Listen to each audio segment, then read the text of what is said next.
እቺ በቪዲዮ ላይ የምንመለከታት ህፃን በመኪና ውስጥ ሆና በመጫወት ላይ ሳለች የተከሰተ ያልታሰበ አደጋ ሲሆን መስኮቱ ድንገት በመከፈቱ ምክንያት እንደ ተለምዶዋ በመጫወት ላይ ሳለች የተከሰተ ድንገተኛ አደጋ ነው። ያልታሰቡ የህፃናት አደጋዎች በዓለም አቀፍ ደረጃ ከፍተኛውን የጤና እክል፣ የአካል ጉዳት ብሎ ሞት እንደሚያመጣ ያውቃሉ? ሰላም ጤና ይስጥልኝ። ዶክተር ቃል ኪዳን ነኝ፣ የህፃናት ህክምና ስፔሻሊስት እንደዚሁም ረዳት ፕሮፌሰር። በዛሬው ቪዲዮአችን ያልታሰቡ የህፃናት አደጋዎች ምንድን ናቸው? መንስኤያቸውስ ምንድን ነው? እንዴትስ ልንከላከል እንችላለን? የሚሉትን እንመለከታለን። የዓለም ጤና ድርጅት ባወጣቸው የተለያዩ ጥናቶች ያልታሰቡ የህፃናት አደጋዎች ከፍተኛውን የሞት ቁጥር ከሚይዙት መንስኤዎች መካከል ከ10ሩ መካከል በአራተኝነት ደረጃ ተጠቅሶ እናያለን። ታዲያ እነዚህ ያልታሰቡ አደጋዎች ምንድን ናቸው?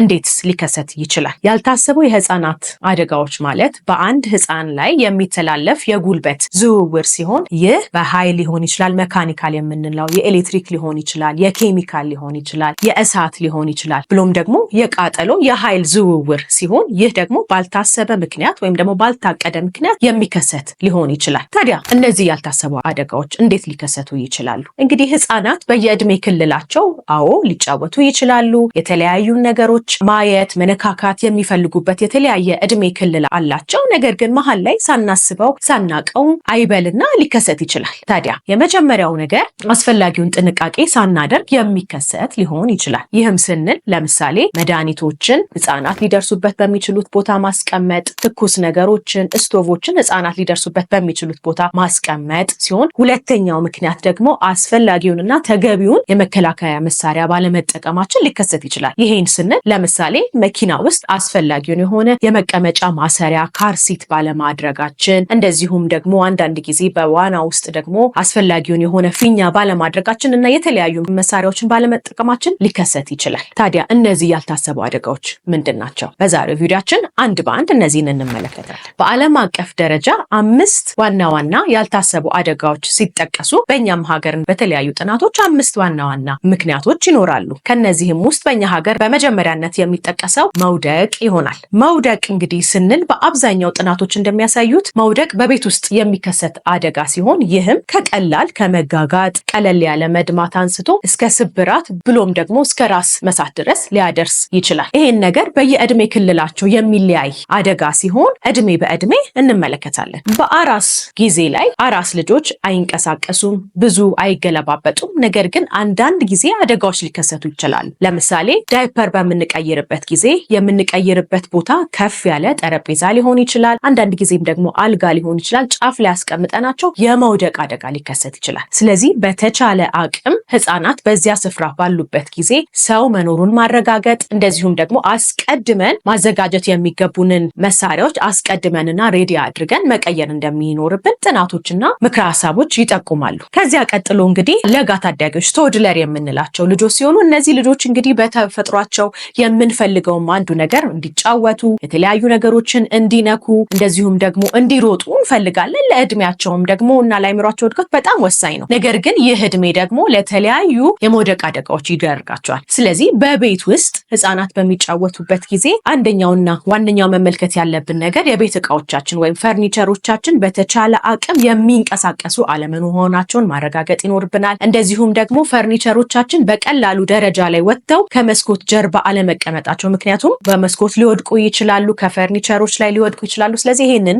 ጥንቃቄ ማድረግ ይኖርብናል። ከዚያ ውጪ ደግሞ ህፃናት በሚጫወቱበት አካባቢ ደግሞ በተቻለ አቅም ትናንሽ መጫወቻዎች አለመኖራቸውን ቼክ ማድረግ አለብን። ምክንያቱም በሚሮጡበት ጊዜ አንሸራቷቸው ሊወድቁና የእግር ስብራት፣ የጭንቅላትም አጥንት ስብራት ሊያጋጥማቸው ስለሚችል ማለት ነው። ታዲያ እነዚህ ነገሮች እንዳይከሰቱ ምን ጥንቃቄዎች ማድረግ አለብን? የመጀመሪያው ነገር ቅድም እንዳልነው አልጋ ላይ ልጆችን ጥለን አለመሄድ፣ እንደዚሁም ደግሞ ከፍ ያለ ወንበር የመመገቢያ ወንበር ላይ ስናስቀምጣቸው፣ ሃይቼር ላይ ስናስቀምጣቸው መታሰሩን፣ እንደዚሁም ደግሞ ጋሪያቸው ላይ ወይም ስትሮለራቸው ላይ ስናስቀምጣቸው መታሰሩን ማረጋገጥ ይኖርብናል። ከዚያም ቀጥሎ በሚጫወቱበት ስፍራዎቻቸው ደግሞ ምቹና ከአደጋ ንጹህ መሆኑን ማረጋገጥ ሲኖርብን የቤት እቃዎቻችን ፈርኒቸሮቻችንን ደግሞ ከግድግዳዎች ጋር መታሰራቸውን በቀላሉ እንደማይከፈትና በመስኮት ደግሞ ቅርብ አለመሆኑን ማረጋገጥ ይኖርብናል። ታዲያ እነዚህ አደጋዎች ሲከሰቱ ምን መመልከት ይኖርብናል?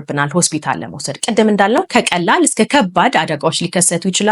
ነገር ግን በወደቁበት ቦታ ላይ የማበጥ፣ ከፍተኛ ደም መፍሰስ፣ እግራቸው ወይም እጃቸው መፍዘዝ፣ ራስ መሳት፣ የሚወረወር ማስመለስ፣ በጆሮ ስር አካባቢ የሚታይ መጥቆር፣ እንደዚሁም አይን ስር አካባቢ የሚታይ መጥቆር የሚታይ ሲሆን በተቻለ አቅም የጤና ተቋም ወስደን ልጆቹን ማሳየት ይኖርብናል ማለት ነው። ሁለተኛው የመንገድ የትራፊክ አደጋዎች ናቸው። ይህም መንስኤዎቹ በምናሽከረክርበት ጊዜ ሊሆን ይችላል።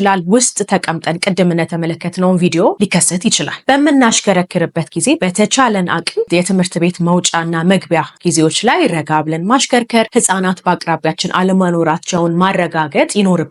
ከዚያም በተጨማሪ ሁልጊዜ እንደሚነገረው ህፃናትና ሰዎች በሚሻገሩበት ጊዜ ቅድሚያ መስጠት እንዳለብን አጽንኦት እንሰጣለን። ከዚያም በመቀጠል ህፃናት መኪና ውስጥ በሚኖሩበት ጊዜ ደግሞ አስፈላጊውን የመኪና ማሰሪያ ለልጆች ማድረግ፣ ትንንሽ ህፃናት በሚኖሩበት ጊዜ ደግሞ ካር ሲታቸው እንዲኖር ማድረግ፣ እንደዚሁም ደግሞ በተቻለ አቅም መስኮት ባይከፈት ይመከራል። ነገር ግን መስኮት መክፈት አስፈላጊ ከሆነ ትልቅ ሰው ባጠገባቸው መኖሩን ማረጋገጥ ይኖርብናል።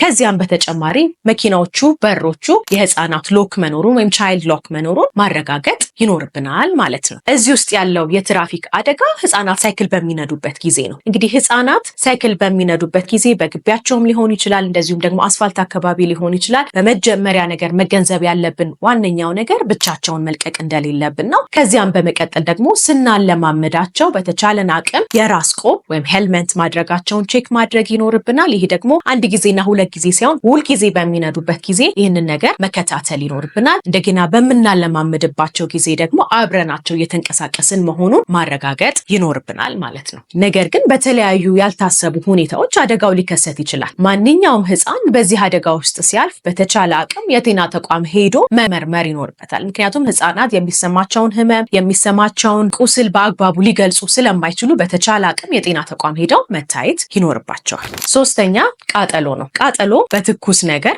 ፈሳሽ ነገር ሲፈስባቸው፣ ከዚያ ውጪ ትኩስ መሳሪያዎች እንደ ስቶቭ፣ ካውያ ወይም ደግሞ ትኩስ ድስት ሊከሰት የሚችል ሲሆን በተቻለን አቅም እነዚህን ትኩስ ነገሮች ልጆች ከሚደርሱበት አካባቢ ማራቅ ይኖርብናል። በእኛ ሀገር በተደረገ ጥናት ወላጆች በተጠየቁት ጥያቄ ሶኬት ላይ ምን ያህሎቻችሁን ሽፋን እናደርጋለን ሲባል 48% አካባቢ እንደማያውቁት የገለጹ ሲሆን ህፃናት አንዳንድ ጊዜ ሶኬቶች ላይ ሹካ፣ ሚስማር እየከተቱ ለኤሌክትሪክ አደጋዎች ይጋለጣሉ። ስለዚህ በተቻለን አቅም ህፃናት ሶኬቶች ላይ እንዳይጠጉ ማስተማር፣ እንደዚሁም ደግሞ እነዚህን ሶኬቶች ሽፋን ማልበስ ይጠበቅብናል። አራተኛ በእንስሳት መነከስ። በእንስሳት መነከስ የሚከሰተው ብዙ ጊዜ በቤት ውስጥ ባሉ እንስሳቶች የሚከሰት አደጋ ሲሆን ህፃናትን ከነዚህ ልጆች ጋር በማንኛውም ሰዓት መልካምም እንስሳ ሊሆን ይችላል ብቻቸውን ጥለን መሄድ የለብንም። አንዳንድ ጊዜ ያልታሰቡ አደጋዎች ሊከሰቱ ስለሚችሉ ብቻቸውን ጥለናቸው ባንሄድ ይመከራል። ስለዚህ ህፃናትን የተለያዩ እንስሳዎችን መተናኮስ፣ ማናደድ እንደሌለባቸው ማስተማር ይኖርብናል። በአምስተኛ ደረጃ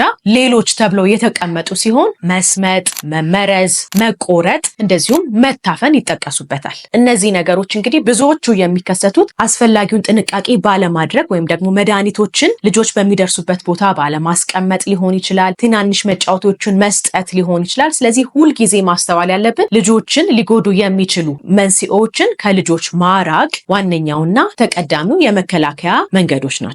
ስለዚህ ጉዳይ ኮሜንት፣ አስተያየት፣ ሀሳብ ካላችሁ በኮሜንት ሴክሽኑ ላይ አስቀምጡልኝ። ዶክተር ቃል ኪዳን ነበርኩኝ። ሰላም።